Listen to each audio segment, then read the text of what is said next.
નમસ્તે વિદ્યાર્થી મિત્રો, હું વાંઝાનિધિ મારી યુટ્યુબ ચેનલ નિધિ સ્ટડી પોઈન્ટમાં આપ સર્વે વિદ્યાર્થી મિત્રોનું ફરી એક વખત હાર્દિક સ્વાગત કરું છું। આજે આપણે જોવું છે ધોરણ 10 એક વાસ્તવિક સંખ્યાઓ, જેમાં આપણે અગાઉ ઉદાહરણ 1 ની ચર્ચા કરેલી, ત્યારબાદ આપણે ઉદાહરણ 2 જોવાનું હોય, પણ ઉદાહરણ 2 ની બદલે આજે હું તમને થોડી થિયરી શીખવાડવાની છું। કેમ થિયરી? તો કે ઉદાહરણ 2 છે એ શેને આધારે છે? તો કે લસા અને ગુસાઅની થિયરીને આધારે છે। તો આપણે એ જ પ્રમાણે બધું લઈએ છીએ કે જે પ્રમાણે ઉદાહરણ હોય એની પહેલા લેક્ચરમાં થિયરી, ત્યારબાદ ઉદાહરણ। તો આપણે જોવું છે શું આજે લસા અને ગુસા કોને કહેવાય। હવે ઘણાને એમ થશે કે શું મેડમ તમે લસા અને ગુસા શીખવાડો છો, એ તો અમે ધોરણ 6 થી ભણતા આવીએ છીએ। જો તમને એવું લાગતું હોય કે આ તો અમે ધોરણ 6 માં પણ ભણી ગયા છે, તો કઈ વાંધો નહીં, ઘણાને આવડતું બી હશે કે ધોરણ 6 માં અમે ભણી ગયા છે, અમને આવડે છે, તો પણ વાંધો નથી। અને જે લોકોને નથી આવડતું, અને એ સિવાય પણ અમુક કન્સેપ્ટ એવા છે જે પાયો છે, જે પાયાના કન્સેપ્ટ તમને નથી આવડતા, એ આજે આપણે ખાસ શીખવાના છે। તો પેલા જોઈએ, શરૂઆત કરીએ લસા અને ગુસા। તો જો તમને એમ લાગતું હોય તો અમને આવડે છે, તો તમારે લોકોએ બધાએ લસા અને ગુસાનું ફૂલ ફોર્મ કમેન્ટમાં લખવાનું છે કે લસા અને ગુસા શું થાય। હું તમને કહું છું અહીંયા કે લસા અને ગુસાનું ફૂલ ફોર્મ પહેલા તો શું થાય, એને પૂરા શબ્દમાં આપણે શું કહીએ છીએ? તો કે લસા એટલે કે લઘુત્તમ સામાન્ય અવયવી। પાછળ શું આવે છે? અવયવી। એની ઉપર હું ખાસ ભાર મૂકું છું, એ બે શબ્દ તમારે યાદ રાખવાના છે।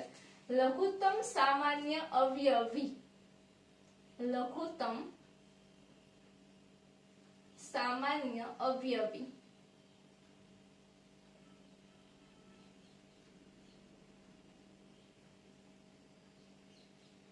અને બીજું છે આપણી પાસે ગુસા। તો ગુસાનું ફૂલ ફોર્મ શું થાય છે એ પણ જોઈ લઈએ। તો ગુસાનું ફૂલ ફોર્મ થાય છે ગુરુત્તમ સામાન્ય અવયવ, ગુરુત્તમ સામાન્ય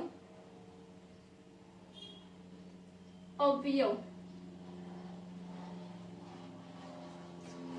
આ બંને શબ્દો પર મેં અંડરલાઈન કરેલી છે, શું કામ? કારણ કે આ બે શબ્દ ખૂબ જ અગત્યના છે। જો તમે બંનેમાં અવયવ લખો છો તો તમે 100% ખોટા છો। લઘુત્તમમાં શું આવશે? લસાઅમાં અવયવી આવશે અને ગુસાઅમાં અવયવ આવશે। તો આ અવયવી ને અવયવ શું છે એની પર આપણે વાત કરીએ, અને શું છે એની પહેલા વાત કરીએ। અવયવી એટલે શું છે? તો કે અવયવી એટલે કે એવી વસ્તુ કે શું હોય, આપણે એક ઉદાહરણથી જોઈએ। પેલા અવયવીની આપણે ચર્ચા અહીંયા કરી દઈએ, પછી લસા તરફ જઈએ। અવયવી એટલે શું? તો કે આપણને એમ કહેવામાં આવે કે 10 ના તમારે અવયવી શોધવાના છે, તો એનો ઘડિયો તમારે લખવાનો છે। 10 ના અવયવી કે અહીંયા આપણે લખીએ 10 ના અવયવી, 10 ના અવયવી એટલે કે તેનો ઘડિયો 10, 20, 30 આવી રીતે ચાલે જ રાખે। હવે તમને એમ થાય કે 10 ના 100, તો કે નહીં, 10 ગુણ્યા 10 એટલે 100 એ પત્તો નથી ઘડિયો, પણ ઘડિયો છે અનંત સુધી ચાલે જ રાખે। તમે 10 ગુણ્યા 11 કરો, 10 ગુણ્યા 12 કરો, 10 ગુણ્યા 13 કરો, એવી રીતે તમે કરતા જ જાઓ તો ઘડિયો છે એ કેવો અનંત સુધી ચાલે રાખશે। એટલે આપણે શું કહી શકીએ કે અવયવી છે એ કેવા છે? અનિશ્ચિત છે, અથવા તો અનંત છે। અવયવી નિશ્ચિત નથી, અવયવી તમે જેટલા ધારો એટલા લખી શકો છો। તો આપણે લખીએ અવયવી છે એ શું છે? અનિશ્ચિત છે। અવયવી અનિશ્ચિત છે।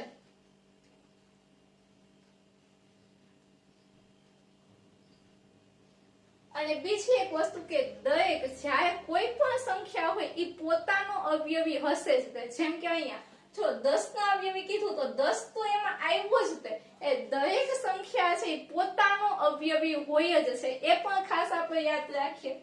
દરેક સંખ્યા પોતાનો અવયવી હશે જ, દરેક સંખ્યા પોતાનો અવયવી હોય છે, પોતાનો અવયવી હશે, અવયવી હોય છે।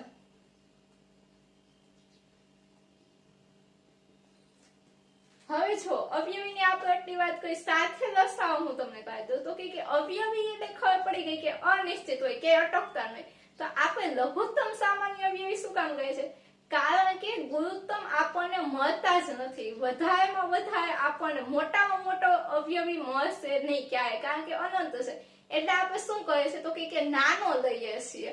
અને હંમેશા લસા કે ગુસા ની વાત આવે ત્યારે શું હોય છે તો કે બે સંખ્યા આપણને આપેલી હોય તેમાંથી જ આપણે શોધવાનો હોય. બે સંખ્યા આપણને ફરજિયાતપણે આપેલી હશે. કોઈ દિવસ એક સંખ્યાનો તમને લસા કે ગુસા મળશે નહીં. તો એક તો આપણને બે સંખ્યા આપેલી હોય, આપણે એક્ઝામ્પલ લઈએ લસાઅનું. લસાઅનું આપણે કોઈ પણ એક એક્ઝામ્પલ લઈ લે તો કે 5 અને 10 નો લસાઅ શોધો. 5 અને 10 નો લસાઅ શોધો. તો તમને આવા એક્ઝામ્પલ આપેલા હશે. 5 અને 10 નો આપણે શું શોધવું છે? લસાઅ શોધવું. પેલા બધી આપણે લસાઅની જ વાત કરીએ છીએ. બંનેનો આપણે લસાઅ શોધવું હોય તો ઘણી બધી મેથડ છે. એક તો તમે છઠ્ઠા ધોરણમાં જે મેથડ કરતા, જેમાં શું કરતા તો કે ટેબલ બનાવતા કે જેમાં એકમાં 5, એક ખાનામાં 5 લખો, બીજા ખાનામાં 10 લખો, પછી એને 2 વડે ભાગ ચલાવો, એવી રીતે 5 વડે ભાગ ચલાવો, એવી રીતે કરતા. અને બીજી મેથડ છે આપણે 10મા ધોરણની ખાસ મેથડ છે, જે આપણે અત્યારે હાલ યુઝ વધારે કરવાની છે. એવી મેથડ છે એટલે કે અવિભાજ્ય અવયવીકરણની રીત. તો હું અહીંયા અવિભાજ્ય અવયવીકરણની રીતથી જ તે બંને કરીશ. 5 અને 10 નો આપણે શું જોતો છે? લસાઅ જોતો છે. તો કે આપણને ખબર છે 5 એ પોતે જ કેવી છે? અવિભાજ્ય સંખ્યા છે. એટલે 5 એકા 5 અને અહીંયા શું આવશે તો કે 5 ગુણ્યા 2 આવી રીતે આવશે. હવે આપણે જોઈએ છે શું તો કે લસાઅ જોઈએ છીએ. તો લસાઅ બરાબર શું? આ તો કે 5 છે. તો 5 ની આપણે 5 બે વખત છે એટલે 5 આપણે શું કરશું? એક વખત લખશું અને એને ગુણ્યા 2 એટલે કે 10. જો અહીંયા હવે 5 બે વખત છે તો એને એક વખત લખવાના અને એને ગુણ્યા શું કરશું? 2 કરશું. જે કુલ બધું વધે અહીંયા લખી નાખવાનું છે. મેઇન વસ્તુ એ છે લસાઅની. છતાં પણ તમને ન સમજાય તો તમે મને કમેન્ટમાં કોઈ પણ દાખલો આપશો એટલે આપણે નેક્સ્ટ લેક્ચરમાં એ દાખલો લઈને આપણે સમજશું કે કેવી રીતે. પેલા એના અવિભાજ્ય અવયવ પાડો અને અવિભાજ્ય અવયવમાં તમારે શું કરવાનું છે તો કે એની મોટામાં મોટી ઘાત છે એ આપણે લેવાની છે. એટલે 10 છે અહીંયા આપણે શું બનશે? લસાઅ બનશે. અને એક વસ્તુ છે લસાઅ છે ને એ શું હોય કે લસાઅ છે ને એ કાં તો તમારી મોટી સંખ્યા, જો તમને જે બી સંખ્યા આપેલી હોય કાં તો મોટી સંખ્યા જ તમારો લસાઅ હોય અથવા તો લસાઅ મોટી સંખ્યા કરતા પણ શું હશે? મોટો હશે. એ વસ્તુ આપણે ખાસ યાદ રાખીએ કે લસાઅ છે, હું અહીંયા લખી નાખું છું, લસાઅ મોટી સંખ્યા કરતા મોટો, મોટી સંખ્યાથી મોટો. જો એનું નામ લસાઅ છે પણ કામ એનું કેવું છે? મોટું કામકાજ છે એ ભાઈનું. એટલે એ હંમેશા કેવું હશે? કાં તો તમારી સંખ્યા, બે જે સંખ્યા અથવા તો 3 સંખ્યા આપેલી હોય એમાંની સૌથી મોટી સંખ્યા તમારો લસાઅ બનશે અથવા તો મોટી સંખ્યા કરતા પણ મોટો બનશે લસાઅ. તો જ્યારે તમે લસાઅ શોધતા હોય તો તમારે એ વસ્તુ ખાસ એટલે ખાસ યાદ રાખવાની કે દાખલો તમે ગણો છો એમાં જવાબ છે નાની સંખ્યા ન આવી જોઈએ પણ શું આવવો જોઈએ? મોટી સંખ્યા અથવા તો એના કરતા મોટો આવવો જોઈએ. એટલે એક વસ્તુ છે મગજમાં આ ખાસ તમારે યાદ રાખવાની છે. લસાઅ હશે એ શું હશે? કાં તો તમારી સંખ્યા જે 2 કે 3 આપેલી હોય એમાંથી મોટી સંખ્યા અથવા તો મોટી સંખ્યા કરતા પણ મોટો. એટલે કે ઈ કેવું કામકાજ છે લસાઅનું તો કે અમીરોનો ગરીબ છે આ. ચલો ત્યારબાદ આપણે જોઈએ ગુરુત્તમ સામાન્ય અવયવ. હું તમને શું કહેવા માંગુ છું તમે સરળતાથી મને લાગે હવે સમજી ગયા છો. હવે આપણે ગુસાઅ તરફ જઈએ કે ગુસાઅ શું છે. તો આપણે જોયું ગુરુત્તમ સામાન્ય અવયવ. તો પેલા અવયવની ચર્ચા કરીએ. અવયવ શું છે? અવયવ એટલે શું એની વાત આપણે પેલા કરીએ. તો કે અવયવ એટલે શું? તો કે અવયવ એટલે કે આપેલી સંખ્યા છે એ જેના ઘડિયામાં આવે છે એને આપણે એના અવયવ કહેશું. હું શું કહેવા માંગુ છું એ સમજજો. અહીંયા આપણે શું હતું? આપેલી જે સંખ્યા હતી એનો ઘડિયો તમારે બોલવાનો હતો અને અહીંયા શું છે? આપેલી જે સંખ્યા છે એ કોના ઘડિયામાં આવે છે? માનો કે મારે 10 ના અવયવ શોધવા છે. 10 ના અવયવ મારે 10 ના અવયવ શોધવા છે તો હું શું વિચારીશ કે 10 છે એ કોના કોના ઘડિયામાં આવે છે? એકના ઘડિયામાં 10 આવશે તો કે હા એકના ઘડિયામાં 10 આવશે. 2 ના ઘડિયામાં 10 આવશે તો કે હા 2 ના ઘડિયામાં પણ 10 આવશે. 3 ના ઘડિયામાં 10 આવશે નહીં. 4 ના ઘડિયામાં 10 આવશે નહીં, 5 ના ઘડિયામાં 10 આવશે તો કે હા. પછી તમે જો આગળ 6 ના ઘડિયામાં આવે, નો આવે, 7 ના ઘડિયામાં આવશે, નહીં આવશે, 8 ના ઘડિયામાં પણ નહીં આવે, 9 ના ઘડિયામાં પણ નહીં આવે, સીધું ક્યાં આવશે 10 ના ઘડિયામાં. તો જો આ બધા જ ઘડિયામાં આપણી સંખ્યા છે આવે છે, તો આ બધાને શું કહેવાય? 1 2 4 5 આ બધાને 10 ના અવયવ કહેવાય છે. આટલી વાત તમને પહેલા સમજમાં આવે છે હું શું કહેવા માંગુ છું. હવે આપણે જોઈએ કે શું છે, તો કે અવયવ હશે એ કેવા હશે? અહીંયા આપણે લખ્યું હતું કે અવયવી અનિશ્ચિત હોય, તો અવયવ કેવા હશે? નિશ્ચિત હશે. જો આટલા છે એ ફાઇનલ છે, આનીથી વધારે હવે આપણને 10 ના અવયવ મળશે નહીં. એટલે કે અવયવની સંખ્યા કેવી થઈ ગઈ? નક્કી થઈ ગઈ. આનીથી વધારે આપણને અવયવ 10 ના આવે મળશે નહીં. તો આપણે લખી શકીએ કે અવયવ કેવા છે? નિશ્ચિત છે. અવયવ નિશ્ચિત છે.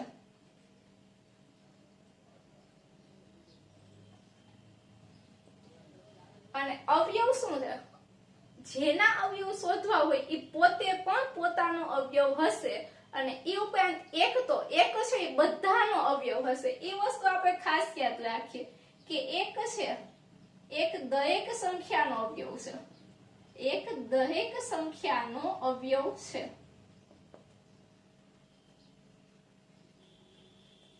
તેમજ દરેક સંખ્યા પોતે પોતાનો અવયવ પણ છે. પોતાનો અવયવ છે.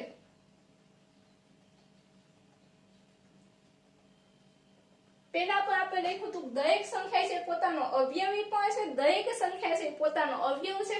પણ એક વસ્તુ આપણે એડ કરી કે દરેક સંખ્યાનો એક છે બધી સંખ્યાનો અવયવ હંમેશા બનશે.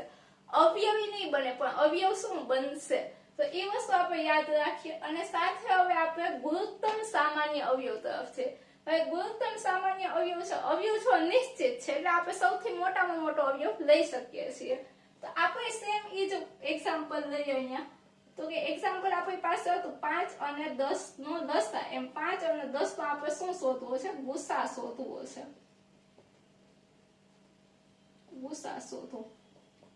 બંનેનો આપણે શું કરવો છે? ગુસા શોધવો છે. તો 5 અને 10 નો તમે ગુસા શોધો. ફરીથી અવિભાજ્ય અવયવીકરણ જ આપણે વાપરશું. તો કે 5 એકા 5 અને 5 ગુણ્યા 2 એટલે 10. હવે જો જ્યારે આપણને ગુણોત્તમ સામાન્ય અવયવ કે ને ત્યારે બંનેમાં જે વસ્તુ કોમન હોય એ જ લેવાની છે. લસાઅમાં શું લીધું? આપણે બધી વસ્તુ લીધી. 5 2 આ એકે હું અહીંયા લખો હોય તો લખું, પણ એનો કોઈ ફરક છે નહીં. એટલે અહીંયા આપણે શું કરવાનું? બંનેમાં જે કોમન વસ્તુ હોય એવી જ લેવાની. બંનેમાં કોમન આપણને શું દેખાય છે? સામાન્ય શું દેખાય છે? 5 દેખાય છે. તો બંનેનો ગુસા શું થાય? 5 અને 10 નો ગુસા શું થાય? ગુસા શું થાય? તો કે 5 થશે. બંનેમાં જે સામાન્ય હોય એ એક લેવાનું. આમાં શું હતું? આપણે બધું લઈ લીધું. 5 લઈ લીધો, 2 લીધા, 1 લીધા, બધું લઈ લીધું હતું. અને બીજી વસ્તુ કે જે તમારો ગુસ્સા હશે એ હંમેશા કાં તો તમારી આપેલી બે સંખ્યા હોય એમાંથી નાની સંખ્યા અથવા તો નાની સંખ્યાથી પણ નાનો થશે. એ વસ્તુ આપણે યાદ રાખીએ.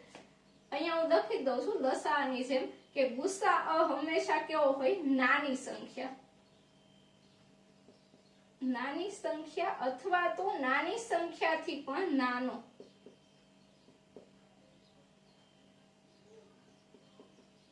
નાની સંખ્યા હોય અથવા તો નાની સંખ્યાથી પણ કેવો હશે? નાનો હશે. તો ચલો આપણે અહીંયા જ આપણે લસાઅ અને ગુસાઅની વાતને પૂરી કરીએ છીએ. આવતા લેક્ચરમાં મળશું ફરી ઉદાહરણ 2 સાથે. અને બીજી વસ્તુ કે જો તમે લોકો જોતા જશો કે આવી ગરમી છે અને સાથે વિડીયો બનાવતી વખતે ફેન છે અમે ઓન કરતા નથી. જો ફેન ઓન કરીએ તો શું થાય કે અવાજ છે પ્રોપર તમારી સુધી આવે નહીં. તો આવી ગરમીમાં પણ અમે આટલી મહેનત કરીને તમને ભણાવી શકતા હોય તો એ તમારી ફરજ છે કે તમારે લોકોએ શું કરવાનું છે? વિડીયોને લાઈક કરવાનો છે, શેર કરવાનો છે, અને જો ચેનલ પર નવા હોય તો ચેનલને પ્લીઝ સબસ્ક્રાઇબ કરો. ફરી મળીશું આવતા લેક્ચરમાં ઉદાહરણ 2 સાથે. ત્યાં સુધી થેન્ક યુ સો મચ.